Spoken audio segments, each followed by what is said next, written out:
हमारे साथ है बिहार सरकार के मंत्री नितिन नवीन। और जिस तरीके से नगर पालिका संशोधन विधेयक 2024 को लेकर जो दोनों सदन से पास हुआ था, उसके बाद से ही लगातार स्थानीय निकाय में जो प्रतिनिधि हैं, इसके अलावा जो मेयर है, डिप्टी मेयर है या फिर जो नगर पंचायत में अध्यक्ष है, तमाम लोग इसका जमकर विरोध कर रहे थे। और उनका कहना था कि उनके जो अधिकार है उसमें हनन हो रहा है।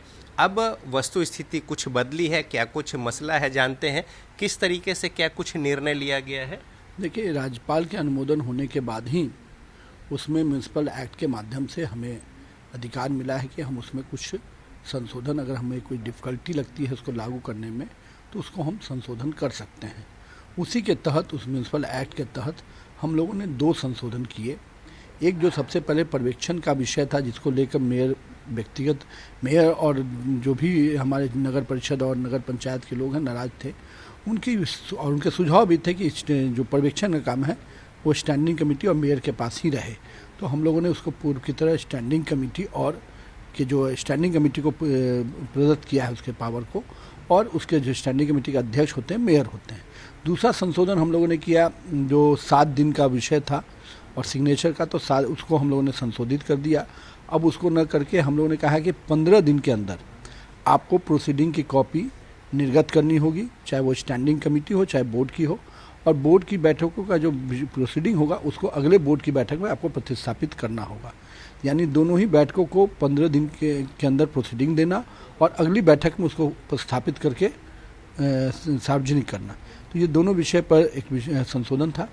तीसरा जो विषय था अपशिष्ट प्रबंधन का, जिसको लेके भी उनके मन में था कि इसको भी परिवर्तन होना चाहिए।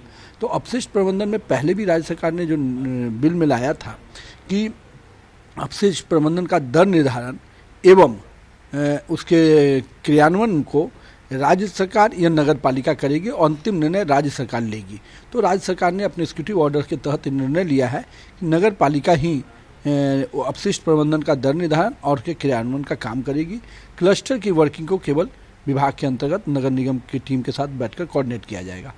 जो चौथा विषय था कि जनसाधारण के लिए देखने की व्यवस्था को हम लोगों ने रोका था, उसको फिर जो उनके सुझाव थे उसके सुझाव के अंतर्गत हम लोगों ने इसको भी रखा कि जैसे विधानसभा में, विधानमंडल में या संसद में संख्या सीमित होती है देखने की, दर्शक दीर्घा की, तो उसको हम लोगों ने 20 किया है नगर निगम के लिए, 15 किया है नगर परिषद के लिए और 10 किया है नगर पंचायत के लिए। जो भी लोग जनसाधारण उसको देखना चाहते हैं तो अनुमति लेकर नगर पालिका के लोगों से और उसके अनुमति के आधार पर देख सकते हैं। इससे क्या है कि जो बड़े पैमाने पर नगर पालिका और नगर पंचायतों में भीड़ चली जाती थी बैठकों में, उसको कहीं ना कहीं सरकार ने एक नियमित करने के लिए सही ढंग से उसकी वर्किंग हो, इसको देखते हुए किया है। और इसके साथ जो 52(5) में एक निर्णय था कि जिसमें कि राज्य सरकार के किसी भी निर्णय को नगर पालिका या नगर पंचायत के स्तर पर कोई चुनौती देके उसको रोका या कोई नया निर्णय नहीं पास किया जाएगा, इसको हम लोगों ने इससे शिथिल किया है कि ऑलरेडी स्टैंडिंग कमेटी का जो नियमावली है उसके अंतर्गत 10(4) के क में ऑलरेडी ये प्रावधान है कि आप राज्य सरकार के किसी निर्णय को या ऐसा कोई निर्णय आप नहीं लेंगे नगर पंचायत या परिषद के स्तर पे, निगम के स्तर पे, जो राज्य सरकार के नीतियों के अलग हो। तो ये ऑलरेडी उनके प्रावधान में था, इसलिए हम लोगों ने उसको अति किया।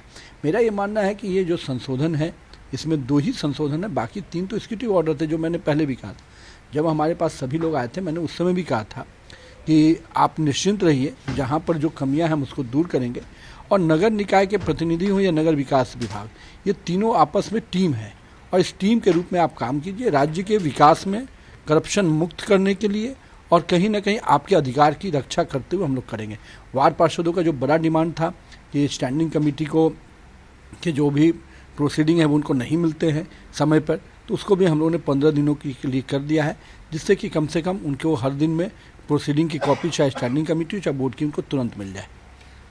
जिस तरीके से स्थानीय निकाय के जो प्रतिनिधि हैं और मेयर, अध्यक्ष, जितने भी लोग हैं जो कह रहे थे कि उनका अधिकार हनन हुआ है और जो नगर आयुक्त हैं उनके ऊपर अब सारा चला गया, तो अब ये जो संशोधन हुआ है इससे उनकी बातें पूरी हो जा रही हैं। जो उनका पर्यवेक्षण का मेन विषय था वो पर्यवेक्षण हम लोगों ने स्टैंडिंग कमेटी को पावर दे दिया, जिसके अध्यक्ष मेयर होते हैं।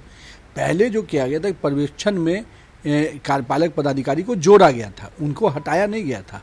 लेकिन उनका निर्णय था कि उनका सुझाव था कि भाई नहीं, पर्यवेक्षण में काम स्टैंडिंग कमेटी है और आपके जो अध्यक्ष होते हैं मेयर को है। मैं भी ये मानता हूँ कि पॉलिसी बनाने का काम निश्चित रूप से जनप्रतिनिधियों को करना चाहिए, इसलिए मैंने उनको वो अधिकार दिया है। तो क्या मतलब ये वर्क जो है उस तरीके से नहीं हो पाया था पूरा, जो सरकार को फिर बैकरोल करना पड़ा? और देखिए पीछे मैं कदम बहुत हटाने पड़े? देखिए जो विषय है इसमें कुछ चीज़ों को अगर जोड़ा गया था जिस पे आधार पे कहीं न कहीं उन जनप्रतिनिधियों के अधिकार को कटौती दिख रही थी। मैंने भी उस बात को एक्सेप्ट किया कि नहीं, इससे कम से कम उनके अधिकार में अगर कटौती होती है तो नहीं होना चाहिए, इसलिए मैंने उसको संशोधन किया। बहुत धन्यवाद। तो बिहार सरकार के मंत्री नितिन नबीन जो बता रहे हैं कि राज्यपाल से हस्ताक्षर के बाद गजट में शामिल हो गया जो नगर पालिका विधेयक 2024, और उसके बाद विभाग को जो अधिकार प्रदत्त है उसके अनुसार उसमें कुछ संशोधन किए गए हैं। जिस तरीके से लगातार मांगे हो रही थी उसको देखते हुए, और मंत्री नितिन नबीन ये कह रहे हैं कि अब सारी बातें जिस तरीके से कमिटमेंट था और उनकी जो मांगे थी वो पूरी हो गई है, तो लिहाजा अब उनका विरोध प्रदर्शन जो है वो बंद होना चाहिए और समेकित रूप से मिलकर विकास कार्यों को वो आगे बढ़ाएंगे। कैमरामैन विजय के साथ रजनीश, जी मीडिया, पटना।